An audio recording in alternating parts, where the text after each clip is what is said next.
সেই ক্ষেত্রেও একটা জায়গায় পৌঁছে।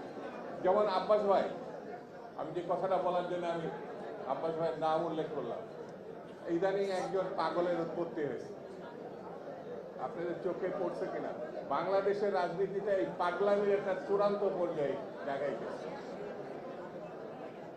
এখন নাম বললে এই পাগল আবার উত্তেজিত হতে পারে।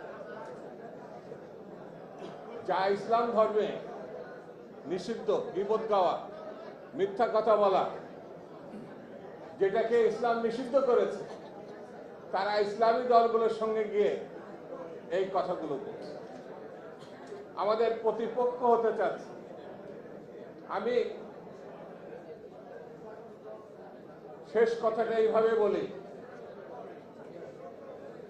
যে যেভাবে প্রচার করুক না কেন, আব্বাস ভাইয়ের মতো অনেকের বিরুদ্ধে যেসব বিশেষণ যুক্ত করছে, যেভাবেই করুক না কেন, বিএনপি অত্যন্ত ধৈর্যের সঙ্গে আগামী নির্বাচন পরিচালনা করবে এবং যে বিজয় লাভ করবে, ইতিহাসে সেই বিজয় হবে মহান বিজয় হিসেবে চিহ্নিত।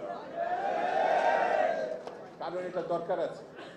এই বিজয় না হলে গণতন্ত্র থাকবে না। এই বিজয় না হলে কৃষক, শ্রমিক, মেহনতু মানুষের মুক্তি আসবে না। সেই জন্যে আমাদের ধৈর্যের সঙ্গে সবকিছু অতিক্রম করতে হবে। সবকিছু যেভাবে অতীতে আমরা জয় করেছি, ঠিক তেমনি জয় করতে হবে। বন্ধুরা, এই পথ সেই জিয়া রহমান দেখিয়ে গেছে। সেই পথ বেয়ে কিন্তু আমরা বেগম খালেদা জিয়া পেয়েছি। আমরা সেই পথ বেয়ে কিন্তু আমাদের বর্তমান নেতা জনাব তারেক রহমানকে পেয়েছি।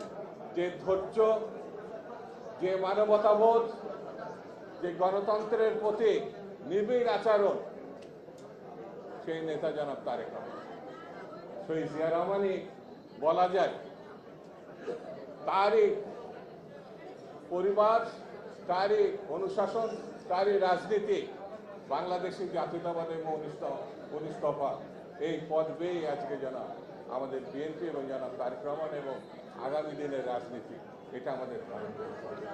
আমি মনে করি সেই যার প্রতি আমরা যত একাত্মতা বোধ করতে পারবো, তার কাছ থেকে যত শিক্ষা গ্রহণ করতে পারবো, তাকে যত আপন লোক হিসেবে আমরা মানতে পারবো, আমরা ততটাই সামনের দিকে এগিয়ে যেতে পারবো। সেই সামনের দিকে এগিয়ে যাওয়ার জন্যে আমি শহীদ জিয়ার প্রতি আরো বেশি অনুগত হওয়ার আহ্বান জানিয়ে